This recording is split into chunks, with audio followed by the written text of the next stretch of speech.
So thank you. Welcome everyone for coming today to Java Cloud Latency. This is our final day here at Big Data Ignite. This is actually two talks back to back. The first part is sort of high-level conversation about what does performance considerations for the cloud, specifically with respect to latency, mean. And I use Java as my canvas to work on because that's what I'm familiar with. The techniques and the ideas do port to other languages as well, because every runtime has its own behaviors, but the reality of how you measure and track performance issues in the cloud is common. So hopefully that'll become evident. If I use a lot of Java language, a lot of Java idioms, a lot of Java technology, again, that's what I'm working with because that's what I'm personally familiar with, and hopefully you have at least passing interest in Java. So in terms of introduction, here's the agenda for our talk. The first half of the talk. First half will be about what is AppDynamics, how can you use AppDynamics in the cloud to trace, track, and trap problems in big applications. So this is really, if you're building an e-commerce site, if you're building a website, if you're building a bank, if you're building an airline, the IT infrastructure that hosts or runs a very large organization often has complexity upon complexity upon complexity, and you always have users that care about performance. So AppDynamics' whole purpose is to help uncover and fix performance problems in enterprise scale applications. But performance is an overloaded word, so we're going to get into the latency part of performance, which is how quickly something reacts to stimulus. So a lot of this will go into, what is latency, how do you measure latency, why do you care about latency, and how to improve latency for the ultimate benefit of your end users. And then I will look at, what are the different cloud deployments? What are they comprised of? What are their common elements? What are their differences? And then we'll wrap up with some conclusions about what you can hopefully take forward into your own work. As you either are in development or in DevOps or operations, hosting mission critical apps in your organization. So who am I? What gives me the right to stand up here and talk about latency? My name is, like I said, Matt Schuetze. I'm a senior sales engineer. I work for AppDynamics. I only started there this year, so I'm kind of new. But I've been doing application performance for the better part of 15 years, most of my adult career. I started working with AppDynamics at my prior company, which is Azul Systems. Azul builds Java virtual machines. And I was, as a product manager, I managed tool partners. Any company that made tools, I would handle the partnership relationship. And I worked with some of the AppD product managers, and I really liked their product. And I've been doing Java specifically, predominantly for about 8 years. So that's really my go-to platform of choice. I also run the Detroit Java user group, so it's part of my extracurricular, not just my vocation. But then I always like to show people my path. I have 15 years doing the same thing. Well, no, not really. There's actually a pretty twisted path that gets us where we are today. In terms of what have I done over my career, I started professionally in server monitoring back before there was a thing called application performance monitoring, which is where we are today. And I did do two other things. I did development profilers, so things you might have in your developer's toolkit to profile or debug actual source code. And then I spent, like I said, about 4.5 years building Java virtual machines with Azul. So a lot of Java, but it's been at a bunch of different organizations too. I started off at server monitoring at CompuWare. CompuWare grew up, and I wound up switching teams there to do developer profilers. That team got acquired by Micro Focus. I switched to Azul, and now I'm at AppDynamics. And the technology mix has not been static either. You'll see it's a bit of a shell game.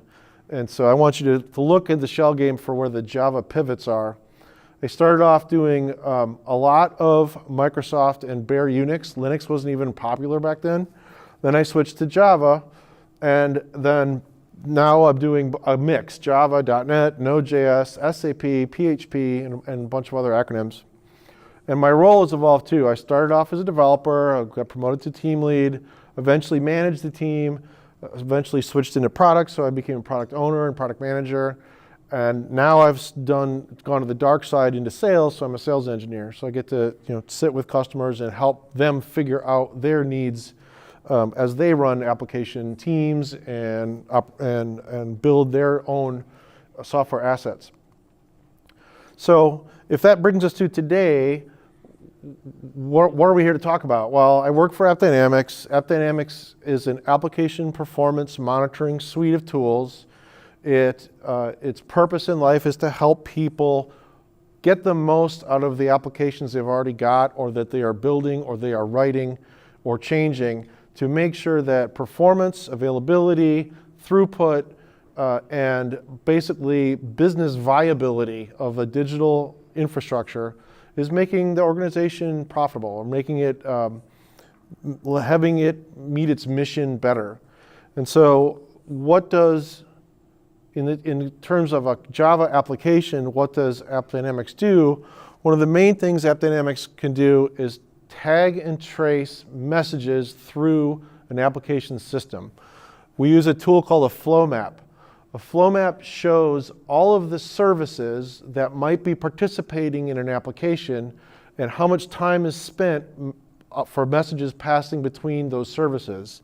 The example I'm showing here today is financial services. It's an example demo application, and it's comprised of about 7 or 8 different JVM-based services in separate tiers. So the way to think about this, if this is the back office of a financial clearinghouse, an order for a trade might come into order processing in the middle, and then it'll split into several areas. It'll go over to risk processing. There might be, if a trade actually happens, it will go to post-trade processing, wind up in a data warehouse, have some settlement services, reporting. All of these services participate in some way in this application. AppDynamics discovers all of the services that are engaged, whether they're in the cloud or if they're still on-premise, and it'll draw this map automatically based on the traffic it sees. The beauty of it is, because AppD can tag and trace every message, it can time how long those messages spend in each service or moving between each service, whether it's more Java, whether it's an Amazon S3 storage, whether it's a JMS queue in this example, or any of another of other services. This just happens to be Java. That's, again, the canvas that I like to paint with. So if AppD can help you tag and trace messages, it can help pinpoint where there might be problems, where performance is lagging due to some cause deeper in the system. If a user clicks a button and something doesn't happen, where is the problem? It could be on the phone or on the laptop. It could be on the network hitting the actual web servers. It could be the front-end web server. It could be any of the middle tier. It could be in a database. Where is the problem? How do I find it? How do I break problems into the right problem domain so I know who's responsible and who can I ask to help fix something that's broken? So that's really the reason AppDynamics exists, to do this both in Java but in other application environments as well. And the Java aspect is where we're going to drill next. There's one other important thing I want to talk about AppDynamics before getting back into the sort of the Java details. This shows the application flow map for everything that's happening in this application. Whatever is happening in the financial house where orders and quotes and requests are all flowing, this is the whole map. Not only can AppD tag and trace messages, it can take a specific instance of a message and break its elements down. So here it's the same concept of a flow map, but it's one pass. It's one message that came in as a request, got farmed out to the data warehouse or to the settlement services, went to risk, and the responses and the answer all came back. So it's one instance of that traversal. Unlike most profilers or most other dev tools that give you, okay, these are the These are the calls that were made and the methods that were called in the Java code. This is actually helping you where it hops between systems. It hops between machines, it hops between services, and lets you drill down into any particular one of them to find what might be the root cause of a performance issue. So it's kind of two very important topics that I'm going to use throughout the rest of the talk. The overall flow map and the business transaction, the single instance of a request that traversed through an application. So why does that matter? Who cares? Like if I did some business process or did some task and it takes a second, and to me that's okay, it's a second, that's fine. What if it's longer than a second? What if it's outside the normal range? What if it suddenly takes 10 seconds? What if it takes 2 seconds? AppDynamics tags and traces every instance of every message through, and it also builds a statistical model of what is normal. What is the normal flow for that transaction? Is this instance of that transaction green, meaning it's in the normal range? Or is it cautionary or red, meaning it's taking longer than normal? You may have a problem here. If you're deep in the red, then you definitely have a problem. Something's broken. So the idea is you want to have an idea of what is the normal flow through your system. And then you want to be able to identify when it's not normal, and then you can take corrective actions. Again, this is how AppD works. It's always building what's called a baseline. What is a normal flow for every transaction, actually for every metric that AppD can watch in your app? So now here again, we talked a little bit about performance. Well, what is performance? Performance can be a lot of different things to a lot of different people. In fact, I've got the definition of performance in context of Java in a very recent book published earlier this year by Ben Evans.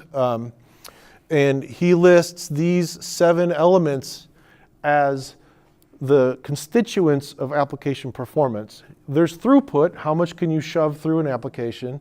There's also latency, how quickly can it respond to input, to an impulse? Other things that affect performance and what you invest time and effort to make sure performance is good might be capacity. Can you take on the load in your application that your users are going to put on it?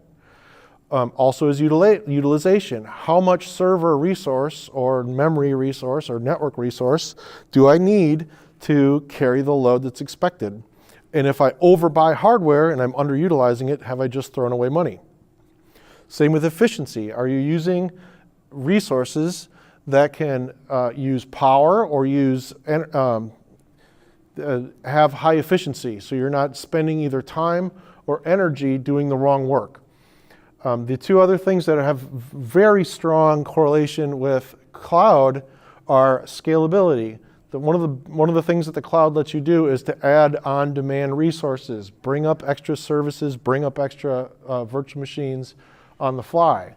That's great for scalability if your app can handle that parallelism.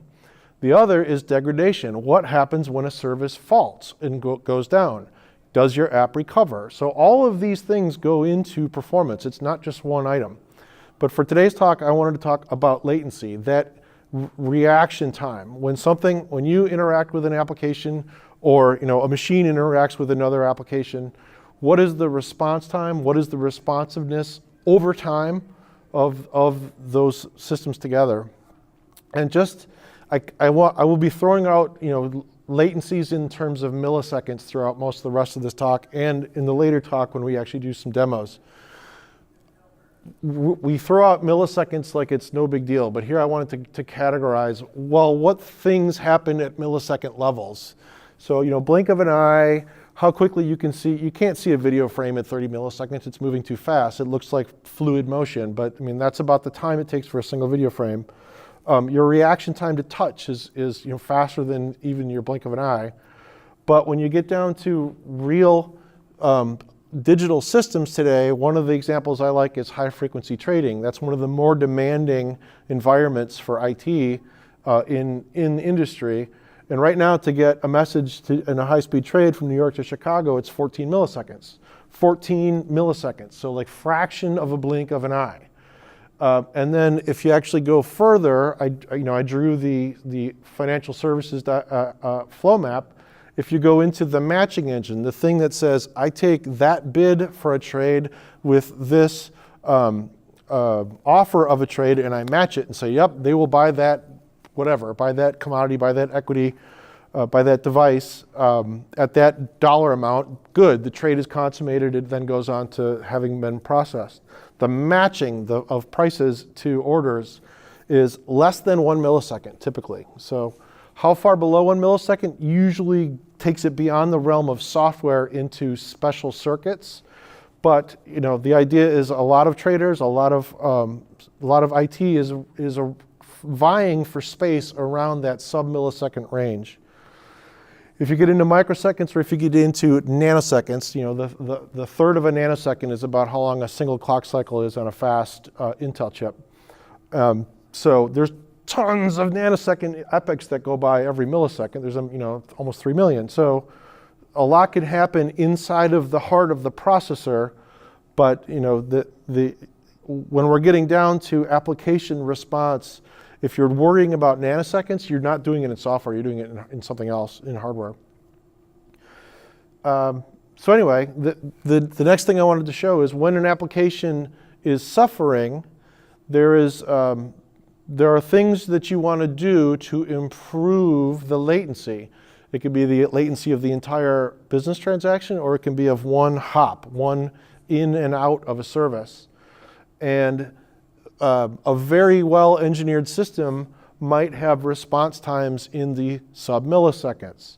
So, but very poor latency is so long you're waiting. So if anything responds more than that 250 millisecond human patience level, if it's shorter than that, you can't sense it being any faster. So that quarter of a second, 250 milliseconds is about where your human perception starts to say, oh, any faster than that, I can't even tell.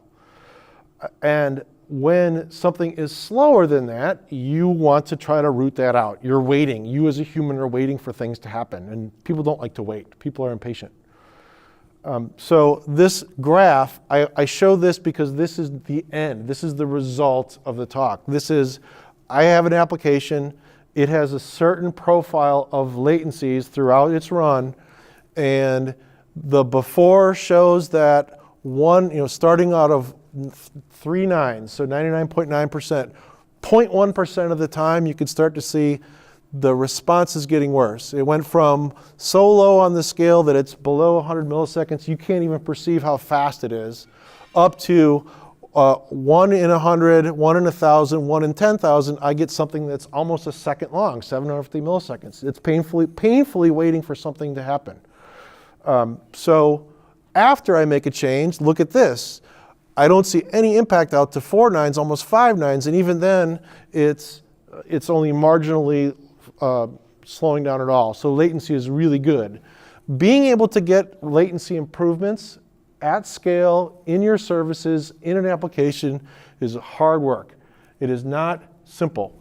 And that's why if we go back to Ben Evans, he says, performance analysis, finding and rooting out items that cause latency impediments or that make an application slow is 2 things. It's hard data, hard measurements. You need timing, you need you need profilers, you need whatever you can to say it's going to take this number of milliseconds for that transaction to go through. And then the flip side is the human psychology of why do I care about that? How do I feel? What do my stakeholders feel about a 200 millisecond latency versus a 750 millisecond latency? And so in Java, there's a great number of tools, a great number of options, switches, algorithms, but none of them are hidden from you. There's no special secret sauce. There's lots of things that you can try to make it go faster, but there's no magic. Without the data measurement and without the timing stats, you're shooting in the dark. And there's no magic. There's no big dial that says, make my latency better or make my performance better. So we're going to have to do some heavy lifting using our tools here in a moment. But where you put the elements of your software will affect its latency, and it will affect your ability to even make changes.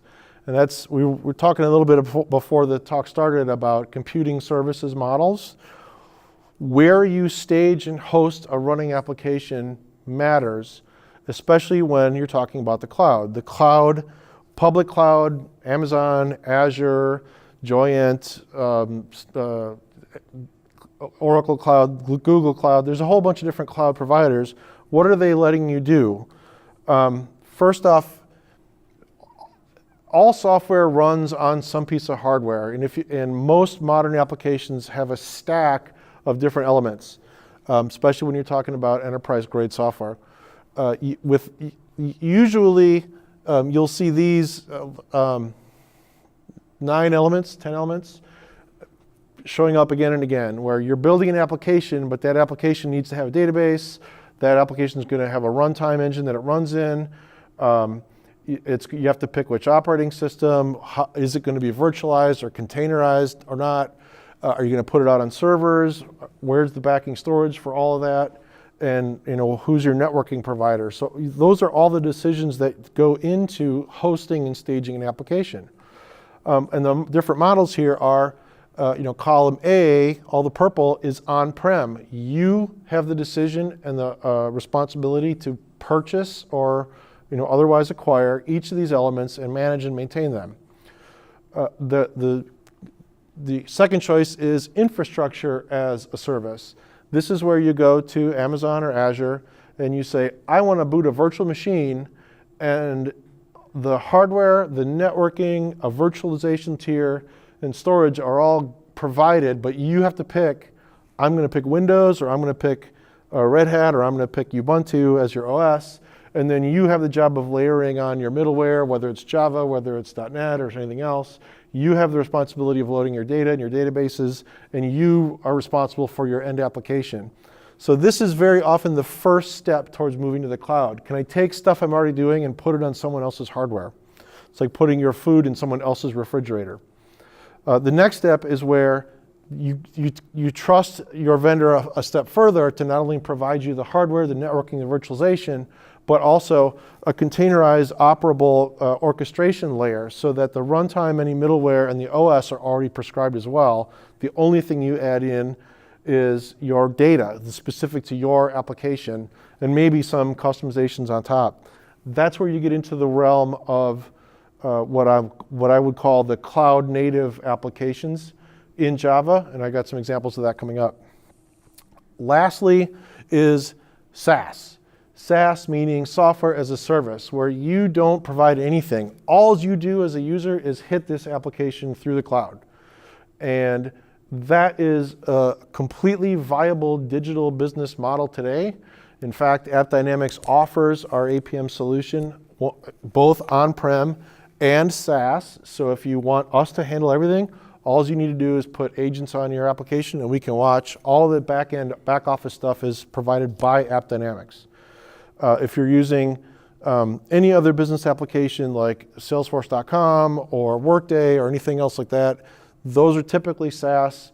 All you have to deal with is the browser or the mobile phone hitting the back end. It's not your problem. Or maybe you work for a software company that offers SaaS. Then all this is back to being things that you have to pick and manage, but your user doesn't really care anything about it. It's not for them to manage. And when it comes to Java, I'm usually talking about that's the runtime tier in all these. So it's kind of inverted. Usually the runtime middleware runs on the choice of runtime. So in the case of cloud native development, you're picking both Java as the runtime, but also the middleware application service on top of that. Traditionally, it was Java EE, Enterprise Edition. Now we're in the world of, there's tons of different models, and the cloud native development model really hinges on something that's popping up in application paradigms like Cloud Foundry, like Juju from Canonical, and even in OpenShift. But they stem ultimately from a paradigm that was authored by Heroku. Heroku built the first Java build packs that you now see if you use any of the Cloud Foundry distributions. But the 12-factor application gets your team, gets your software, gets your application architecture ready for the cloud. It'll give you that scalability. It'll give you the ability to spin up and tear down quickly. And a lot of these are just good software practice anyway.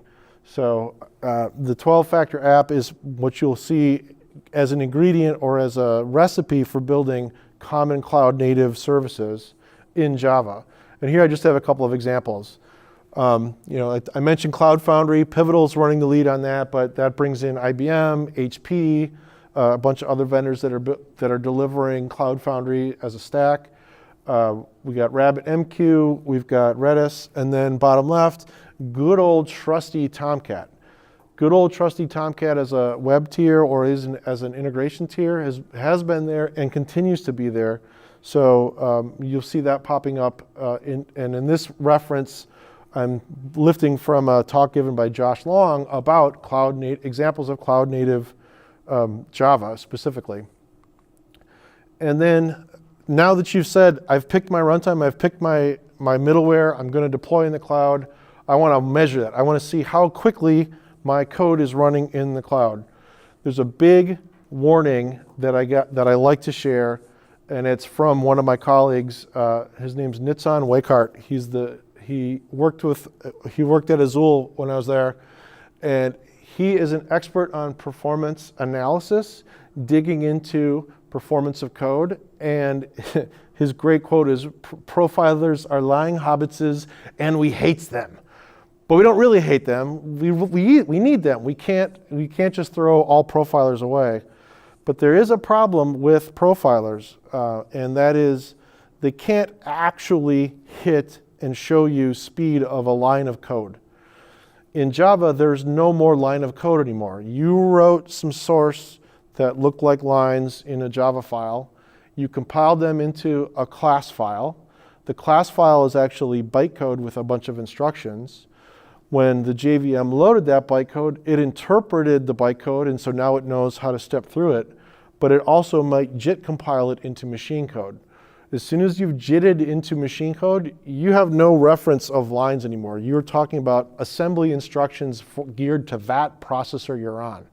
So to say, oh, I can just focus on that line of code is a misnomer.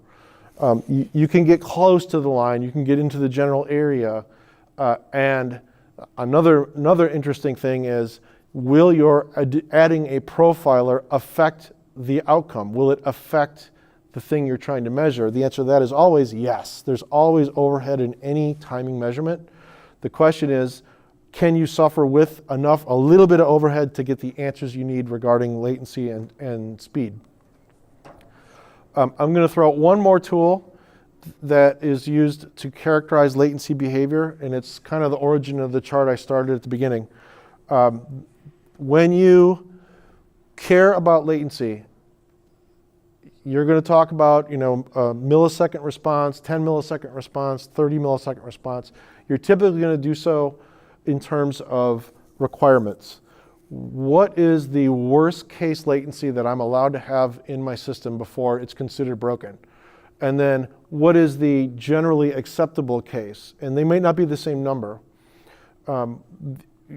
Typically you have a goal, but if your goal is, I can never, ever have a 1 second pause in my application, but I can maybe handle a few, one a day, one every few hours, quarter of a second, that's okay.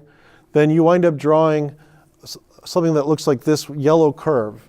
You have the floor at which you want to try to keep your application below, but once in a while, once every 1,000, once every 10,000, you can handle a little bit worse performance, because rooting out every cause of latency can be problematic. It takes a lot of time to profile, it takes a lot of time to identify slow pieces of code.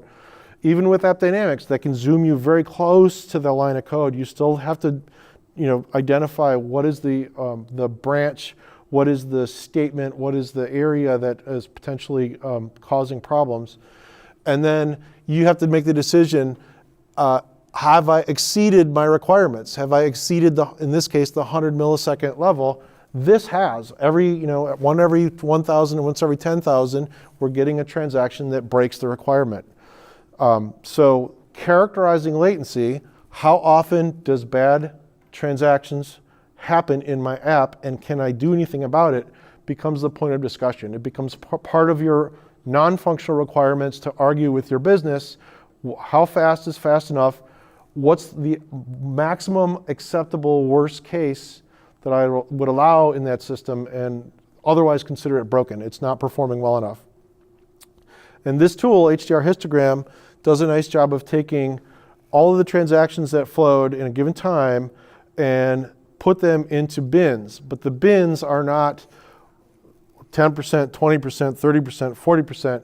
It's high dynamic range. It's actually powers of 10. So you get 2 nines, 3 nines, 4 nines, 5 nines, 6 nines, one in 10,000, one in 100,000 occurrences.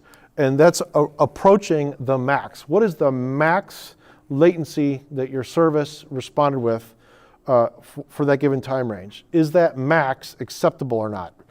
And then if I'm going to make code changes or system changes, how will I know it improves? That takes us to the next slide. We can actually, if we vary our system, if we change code, if we change components, if we change which cloud element is hosted on which type of VHD or which type of instance size, or do I go switch to solid state disks, or do I make any system changes to improve latency? This tool will help you show that bringing latency down as you make changes is good, and pushing that break in the curve right is also good. Bad stuff happens less frequently. You have a better chance of meeting your latency requirements if you can move things down and to the right. This happens to be an example where at the 4 nines percentile, 99.99, there was a 100-time reduction in the rate of occurrence of these bad transactions that came through. So that's a good change to have made. Here they actually changed the volume as well. So as volume got up, latency got worse.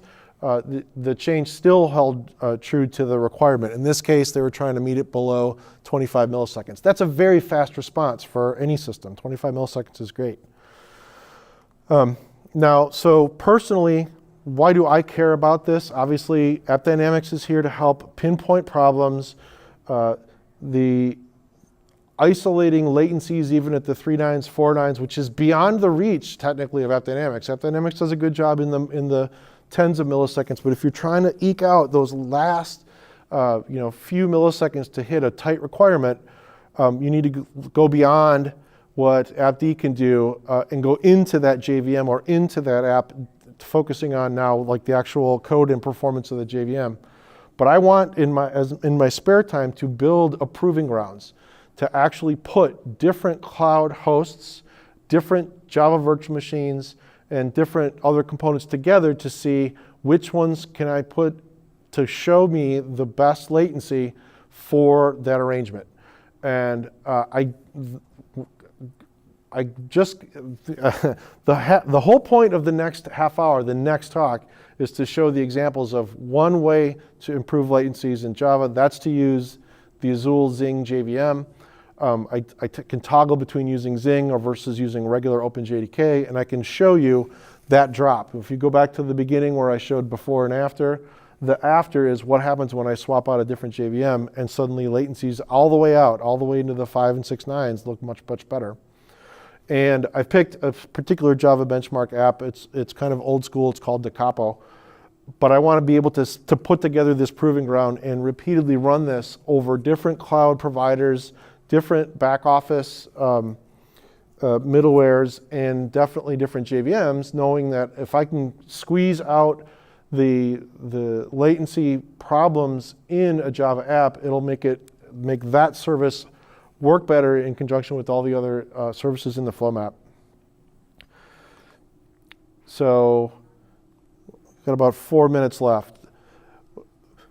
So we've looked at the breadth of an application. You can monitor it with AppDynamics, pinpoint where problems might live inside of given services, If it's a JVM service, you can drill down further, look at individual latencies inside of that using the JHiccup and HDR histogram tools, come up with some plots to show before and after behavior, and then why? Like why are we going to do this? The real point is to improve performance, improve the response time and the reactivity of your app.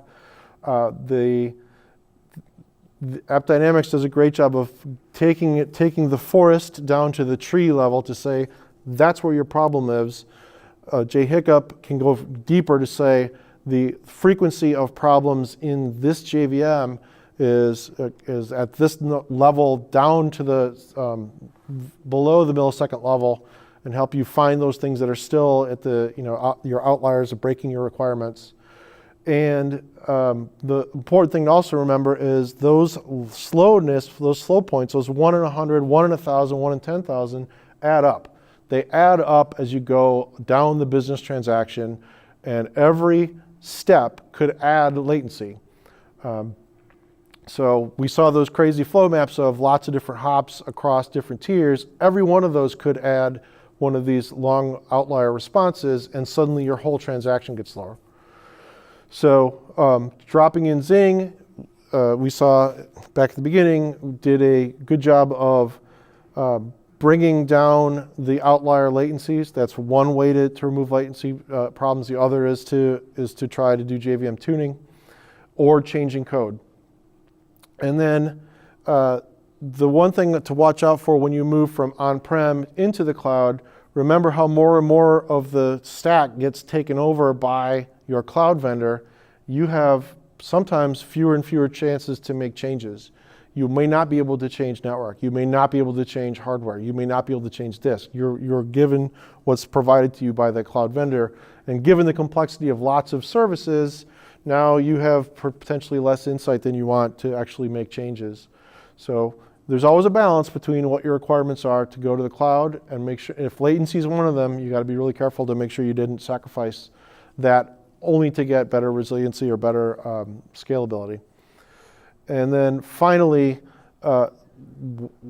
again, why do you use AppDynamics? To keep track of how long things are taking, what your real end user experience is. If you're going to make changes, remeasure. Go back and remeasure, make sure that you're moving in the right direction, improving performance, improving latency, and not introducing things that might degrade or go backwards. So that's all I have for the first talk. That was more of the theoretical construct, talking about latency, talking about sources of latency, talking about distributions. We're going to come back in the next round and go into actually touching tools and some live demos. So I'm out of time for the first half. Any questions? Okay, go ahead. Which Java version do you use? The question was, which Java version do you use? So when we go to the demos, I'll explain the different versions. This is almost all Java 8. I do have access to get 9 and 10 and now 11, which is the most recent. 8 is sort of the still the mass adoption right now. 6 has pretty much weaned its way away. 7 is still used in production a lot of places. 8 is probably the most common place right now. Moving into 9, 10, and 11 and Java's faster release cadence. People are making those decisions and they're moving forward. But for the top purposes of this talk and for what I typically see at customers, it's a lot of Java 8 still. Good question. Anything else? Okay, thanks. Hi there. Welcome. This is Java Cloud Latency Part 2. In the first half hour, or first 45 minutes, we went through the definitions of latency, what it means to run Java in the cloud as a service, what does it look like when you have a lot of services that talk to each other, and the overall performance of an app is something you can measure in AppDynamics, and you can actually get into the individual services and measure their performance. And then if you really care about latency, then you'll understand that 1 every 1,000, 1 every 10,000, once in a while, pauses can be detrimental to the overall behavior of your app and the response time that the end user feels. And sort of the overall premise is the more services that you hop between, any outliers in any one of them can add. So you wind up with potentially a very long pause, long wait. And AppD will help you pinpoint where they are. Some other tools, notably JHiccup and HDR histogram, can give you characterization of what those pauses, what might be causing some pauses that are affecting the latency of that tier. But now, this talk, this half hour will be show me.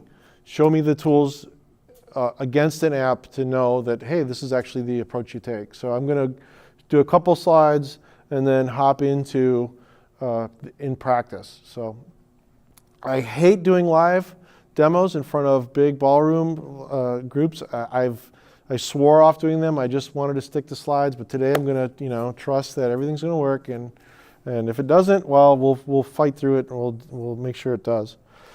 I'm going to do one thing before going on. I'm going to pop back and forth between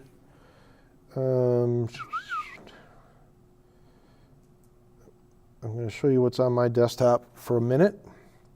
So I've got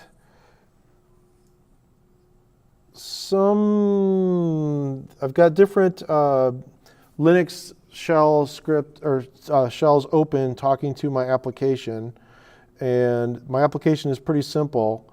If it's working right, we'll be able to see it. There we go.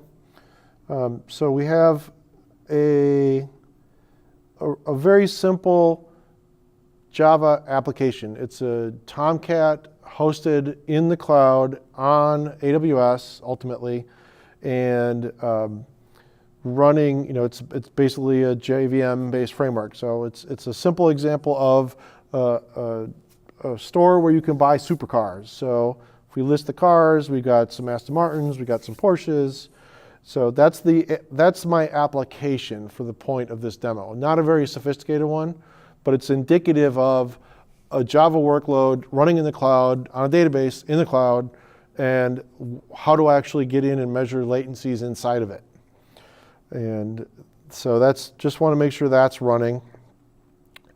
We'll go back to our slide deck. So in the first 45 minutes, we talked about Java, JVMs, talked about latency, talked about pauses, talked about pause times. Here, we're going to actually get into how you diagnose problems, what do they look like, and we'll continue where we were. One of the things that I like to do as a myth buster is people always say, the act of measuring affects the measurement. And if you go back, there's a great physicist called Werner Heisenberg who came out with the uncertainty principle. That is, you can only measure one thing closely, and you can't measure the other thing at the same time. And so people drop the uncertainty principle often to say, how can I measure something without affecting it? And we got into a whole discussion about profilers. Profilers get close to the line of code, but they can't get to the actual line of code. The overhead of a profiler might affect the measurement. That's all true. So the first thing I always say is, if you're going to measure anything, make sure you use the right tool that doesn't inject overhead to affect the measurement. But the uncertainty principle itself is talking about speed and sizes of electrons. So we're talking about very tiny things. So I hate people who say, well, the act of the measurement affects the measurement. Yeah, if you're an idiot, use the right tool and you probably won't affect it very much at all. Just be careful when you're talking about dragging Heisenberg's name through the mud, because even though the uncertainty principle does exist, it is real physics, it is a real thing, when you apply it because you're using the wrong tool, that raises my hackles. So make sure that you think hard about the overhead the tool you're using may inject, and try to systematically take as much overhead out as you can. And I showed this plot as the answer. Why is this the answer? This is a case where I've had an application and I did a change, and I wanted to actually see how did my latency improve or degrade after I made a change. The change can be anything. It can be I can change code, I can change version of a JVM, I can change vendor of a piece of middleware, I can change which database, but regardless, you want changes that take away latency problems, not make things worse. And here's a case where the before, starting at about the 3 nines level, I could see that my latency, my once every 1,000 transactions got worse. And so instead of having something that was maybe 10, 20 or 25 milliseconds faster than the blink of an eye, I'm now waiting once in a while on a transaction that takes 750 milliseconds. And so that might not seem like much, but if soon as you add services back to back, and now you've got 1/4 of a second, 3/4 of a second, 2 seconds, 7 seconds, 12 seconds, now you've got people waiting. So you have to pay attention to those outlier latencies and remove them in every service that affects the end user experience. So I'll give the hint that the before and the after here is something we're going to recreate in our demo, but I wanted to show the answer to know, like, this is what we're aiming for. And before we even get to that, I wanted to show AppDynamics first. If the answer is, I want to remove latency from a Java tier, well, show me what a Java tier looks like. Show me how I know what is my software, how is it running, how's it behaving. And I gave this picture of a real world application. It's still a demo application, but it's a real world scale where there are different Java services participating in an application flow where an inbound message might come in. This is a financial services app, so a request for a trade of some sort of instrument comes in, and it hits order processing. It might go over to risk and down into quoting and pricing services. Eventually, if a trade happens, it'll go to post-trade.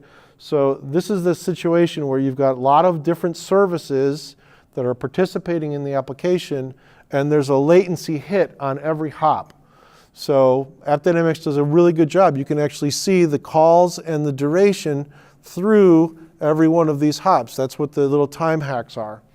And because AppDynamics can tag and trace every instance of every transaction through something called a business transaction, you can actually tease out how quick what is the latency, especially any outlier latencies in any of those services, and drill into them and hopefully resolve them, fix them, make them better, make the overall application experience better for the end users. So if that's a map of a real world app, we're going to take it down a minute and show a scaled down, like just to focus on one service in the cloud. And I showed this model in the earlier half of the talk. If there's 4 different ways you can approach putting applications together in a stack, the example that we're doing is actually going to be in column B. I showed the Supercars app. Supercars is the app itself. It's the screen, it's the pick lists, it's the images, but that is just the application. The application itself rides on a MySQL database that has information about cars. It's got the models, makes, who's placed inquiries, the things that power the store. The runtime of this, well, it's a Tomcat middleware, so that means it's a JVM, or it's a Java-based system. That's our runtime. And the OS I picked is CentOS, so it's a Red Hat just derivative. The place I'm running this is in the cloud. This is infrastructure as a service. I actually booted through Ravello, which is our wrapper to AWS. I booted a virtual machine, put all this other stuff on myself. That's why this isn't PaaS or SaaS. I had to actually put all these other layers onto the machine myself. I'm in charge of administrating them. But it's an example of when you put a workload in the cloud, what does it look like, and how do you control it and monitor it, measure it, and root out problems with latency. So here we go. We're going to jump off into the demo. You see I've got a much, much simpler flow map. I have one Java service talking to one database. It's a lot simpler flow map, but I'll be able to walk through in AppDynamics, what does this actually look like in practice, and how do you drill into potentially having problems with latency. So here we go. So I said before I was going to show you supercars. There's supercars, a pretty simple app. It's got some pick lists for the different cars. So I'm exercising Java. I'm exercising the MySQL database. Now let's come over and look at AppD's view of this, which is right here. AppDynamics itself is an application performance monitoring suite of tools. It provides monitoring of different types of applications and can look at it different ways, from browser mobile phone side back to middle tier, the actual application servers, into the back end into databases. And so you actually have to put application agents, install them onto those tiers to get metrics on performance, and to stitch together the transaction as it hops from one instrumented node to another instrumented node. AppDynamics pulls it all together to create something that's called an application, but then it's the application flow map that we're interested in.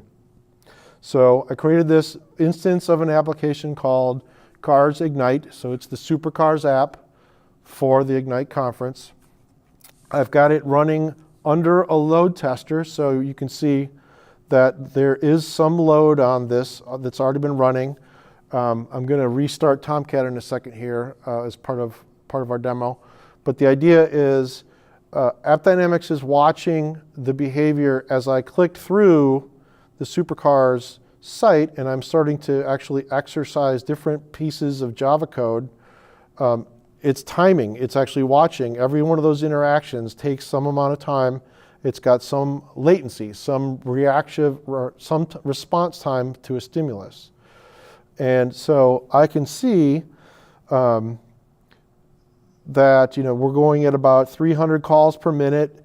The actual transactions, there are, let me see. If we actually look at some of the transaction snapshots, I can drill down to say, oh, look at some of these. Most of them are measuring in 0, which means so fast we don't even get a good millisecond time on it. We round down. But then 3 milliseconds. It took 3 milliseconds to do this particular transaction. What was this transaction? This was a call through the Glassfish Jersey server. It took 3 milliseconds. It made no exit calls. Pretty simple.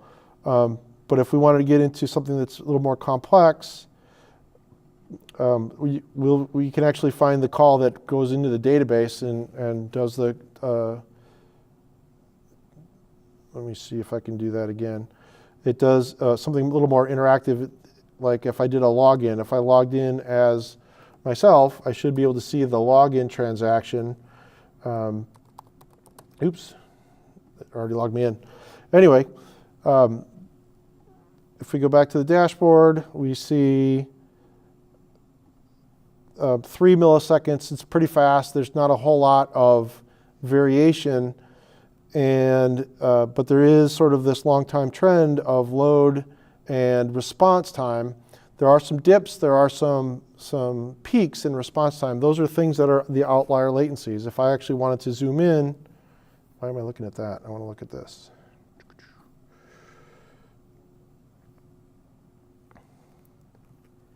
Let me see. I'm going to filter by time. I can see the evolution in time of the different interactions. So if we look at creating the flow map for this leak, I should see, what else do I want to see? Okay. I can see that the normal interaction time for anything I'm clicking on is super fast. It's on the order of a few milliseconds. And the behavior over time in AppD, I can look at not just the last hour. I can actually look back over the last 6 hours. I can see from the map that there were some times where I was running hot and then I was quiet and then I turned back on. And the variation here has been pretty standard. The only thing I can see in this application that's problematic, it's been basically 5,000 calls have all been normal, except I do have an error. I do have errors that are happening about 3% of the time. So if I wanted to drill it in to see the scorecard, I can see, oh yeah, look at that, it's mostly healthy, but there are some errors. If I wanted to drill into the actual errors themselves, I go into the snapshots and I can filter on the actual errors that happened. And there's two types of errors that have been found. Really easy one is a 404. So if I look at the 404s, there's a very common error here. If I drill into what the issue is 404 on this particular page. There must be something in my script that's looking for an undefined link and that there's nothing there. So even though it was fast, it's an error. So anyway, that's kind of how you drill into specific items in the flow map, in the call graph to see what are the latencies, what are the times it's taking for any specific call to finish. Now, coming back into the next level of detail, we'll continue where we were on the current slide. And if I wanted to get into, I saw that the latencies of each call were, okay, 3-4 milliseconds. It's already wicked fast. But remember, the active measurement can affect the active measuring can affect the outcome.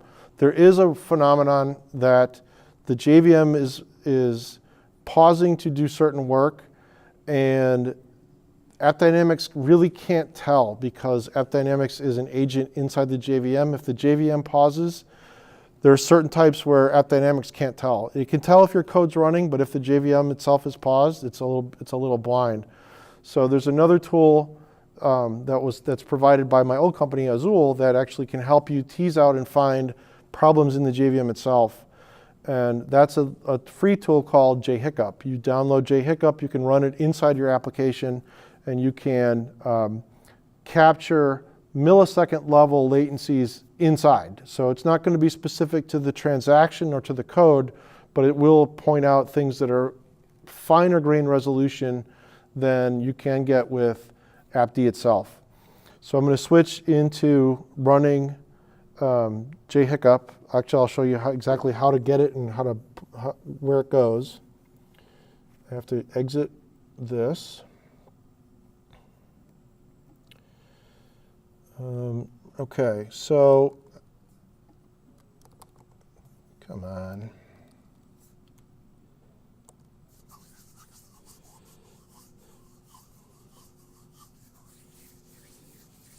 Please tell me I have network.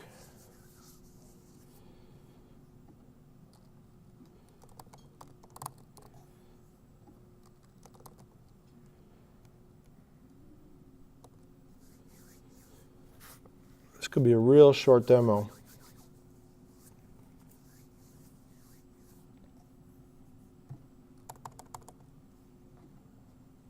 Okay, this is why I don't do live demos, because nothing ever works.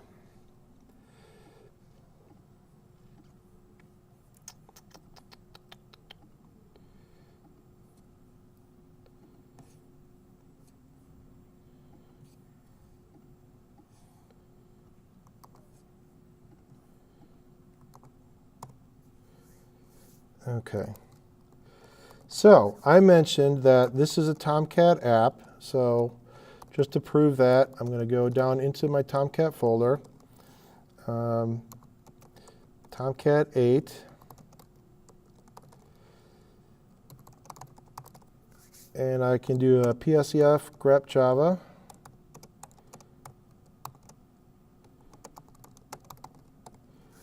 So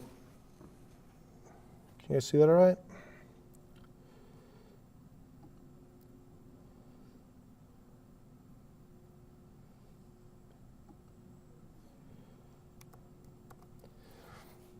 Okay, so what's the important point about this? This is Tomcat. It is running the AppDynamics agent, so there's Java agent jar. The actual JVM I'm using is a variation of OpenJDK produced by Azul. It's called Zulu. So it's regular Tomcat, regular Java, sort of nothing special about it. But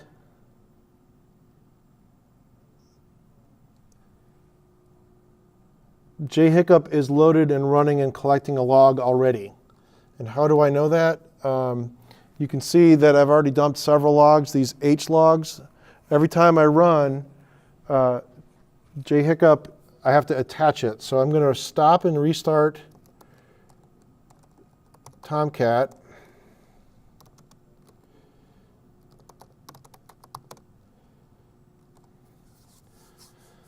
So if I'm right, that just created another H log. No, it didn't.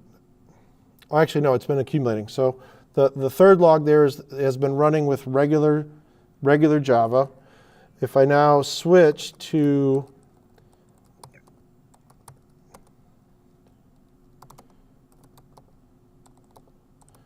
I'm going to do one little variable change and change the JVM. I'm going to switch to Zing, which is supposed to be the low latency JVM.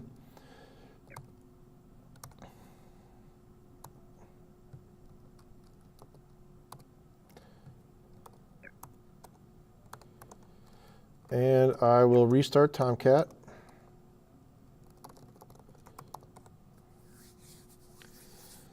So my app should still be running. If I go to supercars, there was a little outage. Yeah, so it's got to start back up again.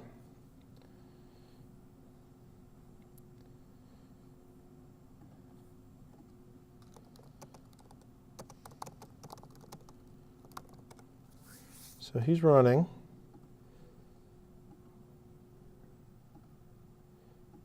Come on.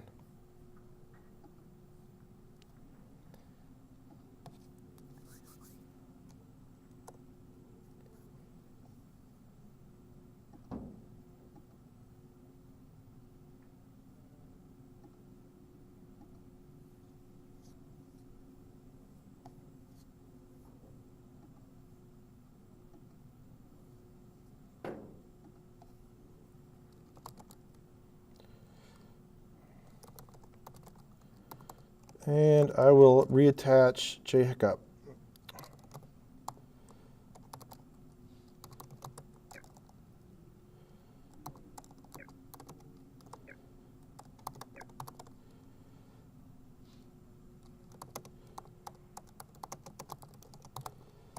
So we know that we are PID 23529.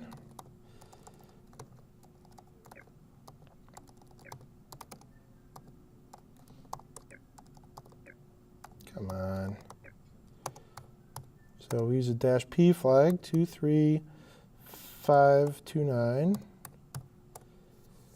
There. So now we've got two agents. We've got the App Dynamics agent doing sort of the coarse, fine grain, and now we've got JHiccup doing the detailed. And our application is back up. It's running.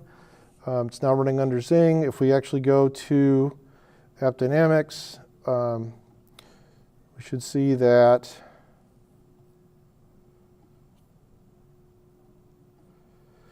we should have seen over here there was an application change. Sure enough, there was a restart, just happened a minute ago. So we saw that a change happened. In fact, it also flagged that there was a configuration change. And what changed? It was the environment variable. It should be Java Home. If I look at the details, sure enough, Java Home changed. I changed the JVM. So now it's running. The application should behave similarly. All I did is change the JVM, so the Java didn't really change, or the behavior doesn't appear any different. But again, we're talking about latencies that might be 1 in 100, might be 1 in 1,000. It might look like a little glitch, but is it better? Is it worse? Is it same? If we made this change, what did we see about it? And can we see that things actually got any better? Again, one service, very specifically just one Java instance, but if you imagine in a chain of services working together, those latencies do accumulate. And so 1 in 100 in one service could actually be more if you have more things chained together. Now, we saw that I ran JHiccup. Let me go grab its, let me actually go back into my slides. I wanted to explain one more thing about why we care about what does it look like when we have a latency characterization. So we said one in every 100, 1 in every 1,000, 1 in every 10,000 latencies might be above our requirement. Here we put the yellow line at 100 milliseconds. Anything above that, it's considered broken. It has violated our SLA. So we're trying to say, can we move our latencies down so that it's faster, has fewer long pauses, and can we shift it to the right, which means it's less frequent. If you can accomplish both of those things, you've made the application more responsive to its end users. This is what we're trying to get at, showing that changing the JVM actually improved the latency in this one Java service. And I've also, I didn't mention this, but I do actually have a load test running. I've got an instance of Grindr that's been banging away at the site. That's how we're getting more traffic than just my single clicks. Nothing up my sleeve. There was actually something here working in the background. But that's a way to make sure that I had transactions and I had flow through the app, more than just me clicking. So what did I want to do? I want to get those logs. So the actual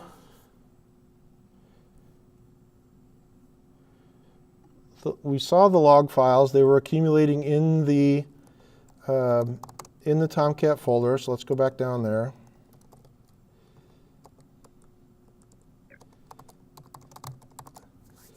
So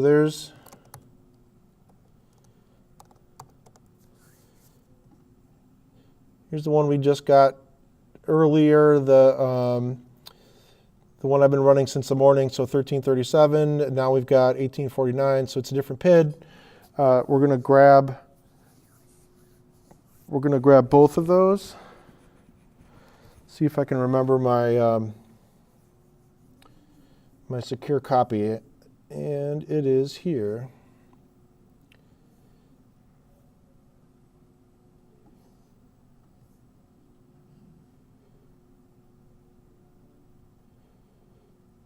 I think all that's about the same.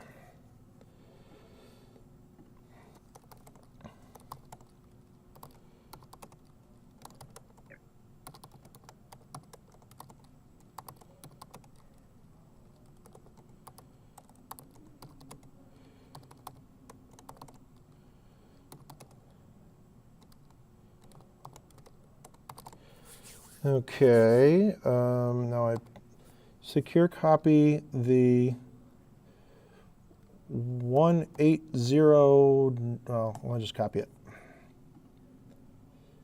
I want this one.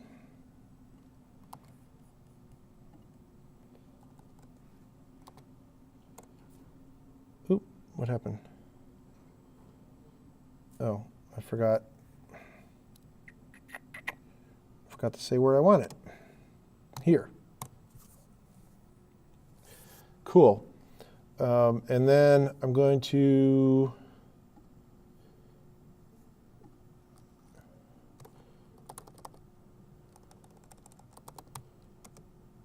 cap off this log file. So I'm going to restart Tomcat one more time.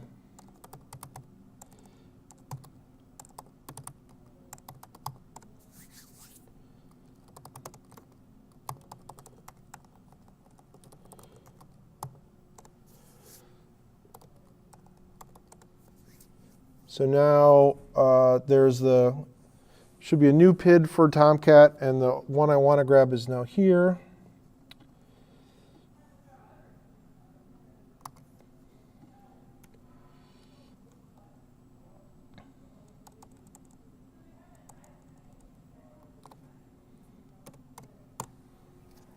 Okay, so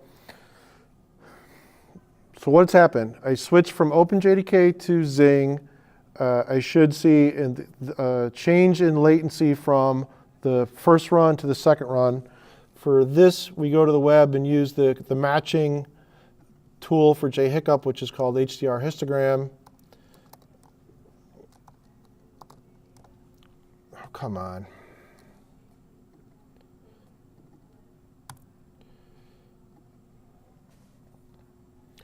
And this is, very similar plot. You can see on the lower left, that image looks like the one we've been playing with. And HDR histogram lets you load a log file and plot it. Now, HDR histogram cannot take a raw log file by itself. It has to be converted into an HGRM, so it's actually in histogram order. All of the JHiccup logs are raw. You have to convert them. And to do that,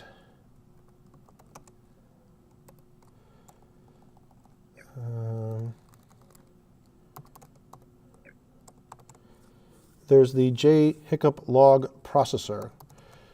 So if I can run that, oops.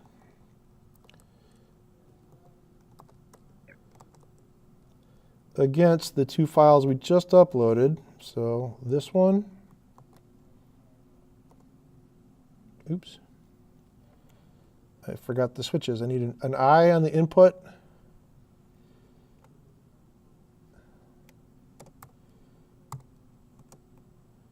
And I need to tell it what my output is. So this one, the first one was Cars Ignite, Day 3, OpenJDK. And then the other one is this file.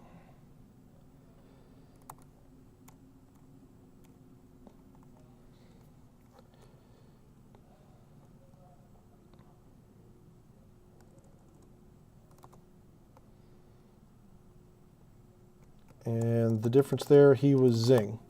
So both versions of Java 8, we asked what Java version, so they're both Java 8. Let's see what happens when we plot these. If we do the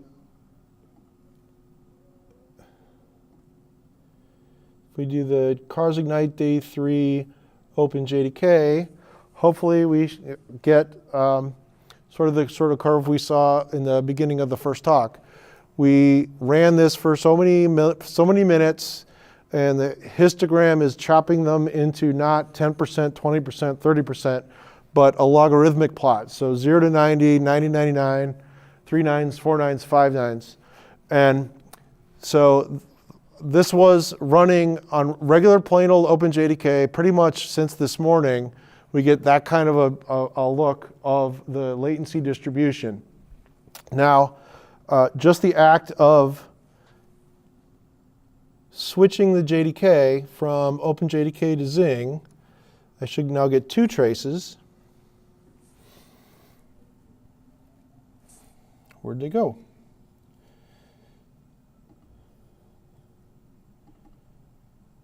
That's not good.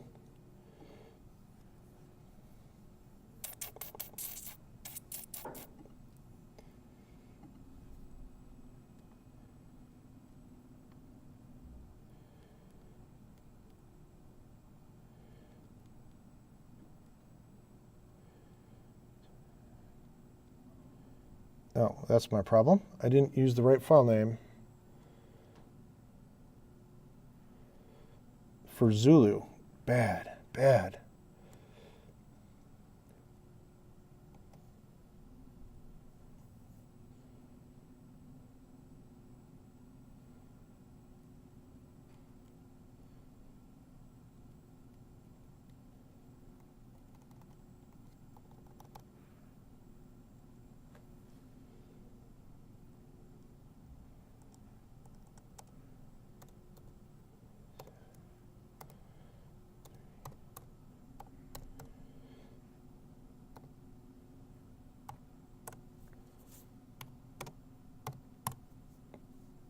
Come on.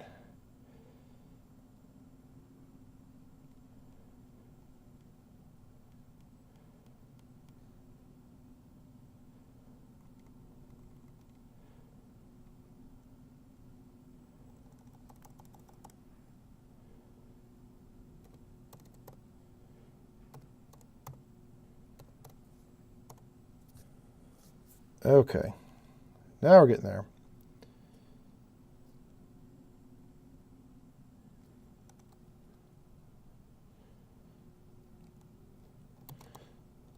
Cars ignite. Day 3, OpenJDK.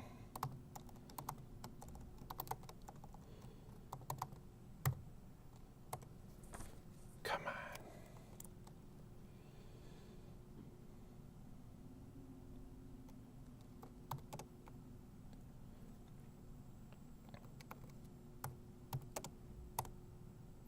Ah, Eureka.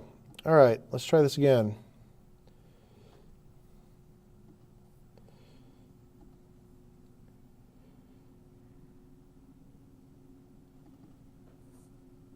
There we go.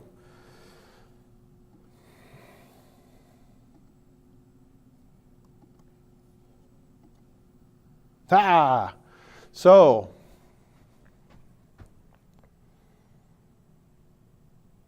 what happened? So we have actually a lot more data for OpenJDK. We can see that it got worse around 4 nines, and then see that Zing is flattening out at a coming up to be about 20, 25, maybe 50 milliseconds worst case compared to the 350, 450 for a regular OpenJDK. And it's not necessarily a fair fight because I didn't run it long enough. I only ran it during the time where I was talking. But the idea is simply by changing the JDK, we move things down so the pauses are fewer, let it run longer, get a bigger data set, which see that we move to the right, which is the whole point of the slide we showed earlier right here. Where it was a fair fight. I actually did this for a longer period of time, and so I could see, oh, look at that. You know, not only did I get a lot of break in the curve for Zulu, but Zing rode all the way throughout and showed ultimately a removal of outlier latencies in that service in that tier. Yay! So thanks for bearing with me. That was a painful exercise in live demos and why I try not to do them. And we'll move on to our conclusions and wrap this up. So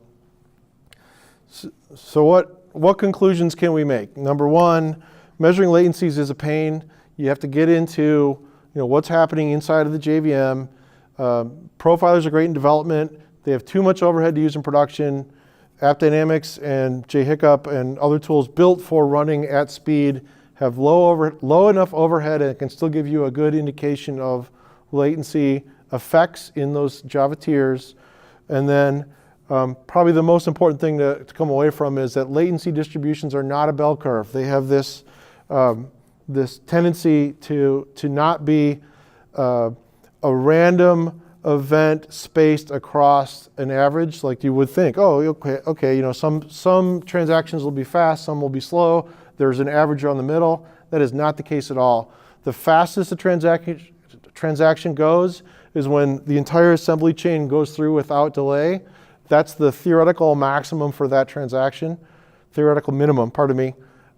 You'll go no faster. So there's no average on the faster side. It's a flat wall of it can go no faster because that's the minimum execution time of all of the code in that path. But then there's a long tail of outliers. So most things might happen very fast. Some things will happen slower as you go out to 1 in 1,000, 1 in 3 nines, 4 nines, 5 nines.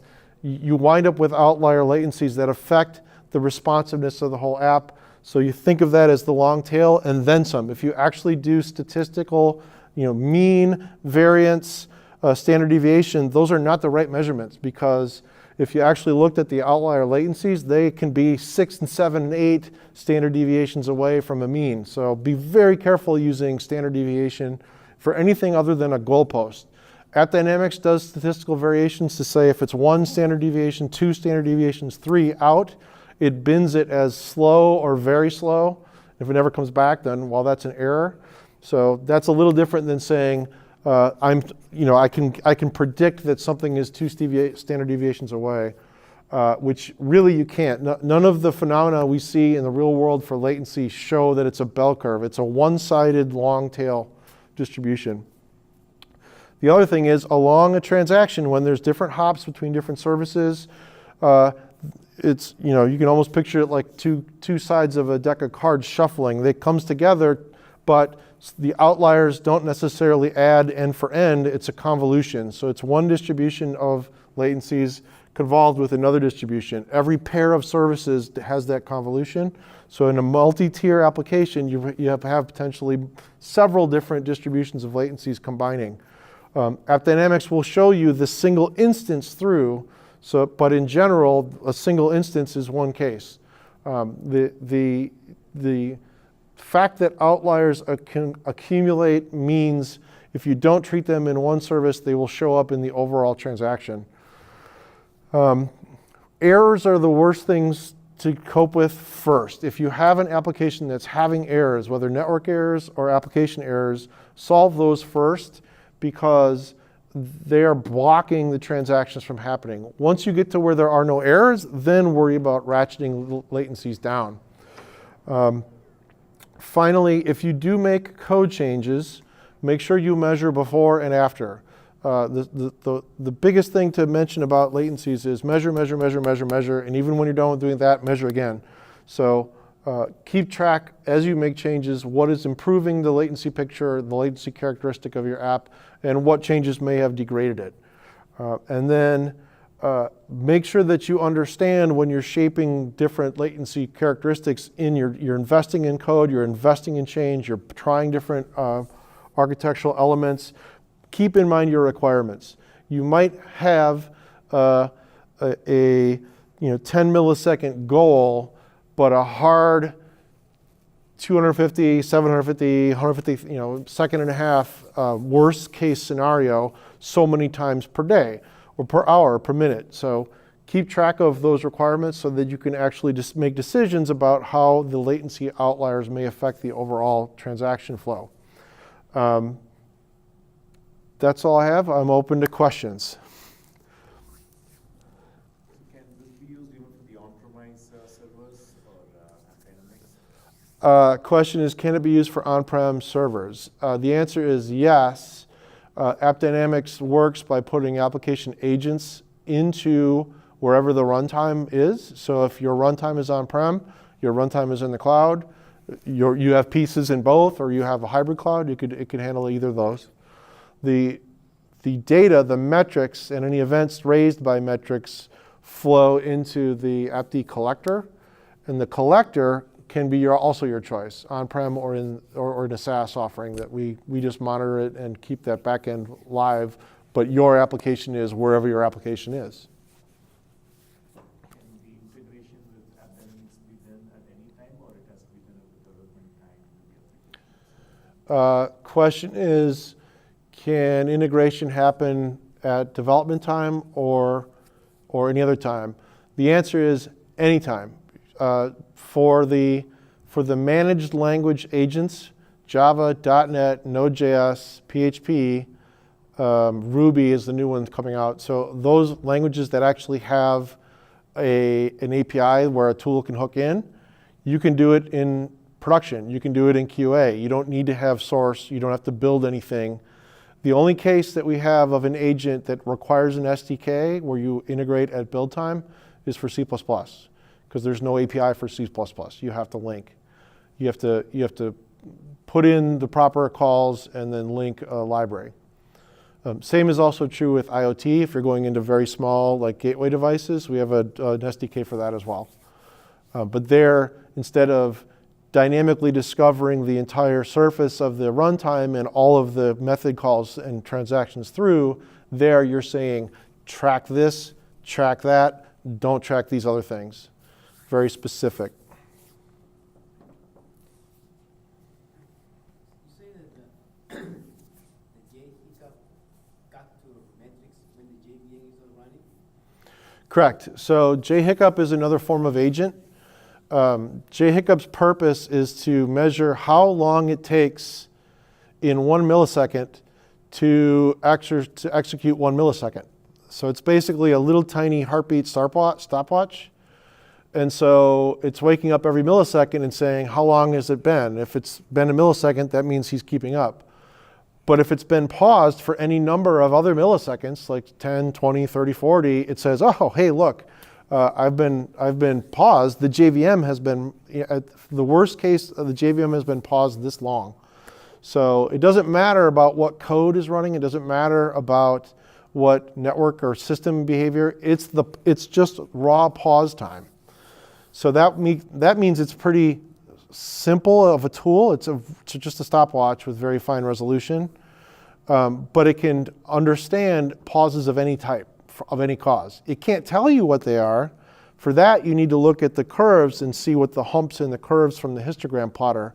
They are telling you what is the distribution of pauses, what might lead to those pauses, and if you've got good, fast code already and you don't have weights and you've taken away all your locks, then you're getting into JVM behaviors like garbage collection, de-optimization, and some of the other things that can happen during the runtime that have nothing to do with your code, but it has to do with the management of the JVM itself.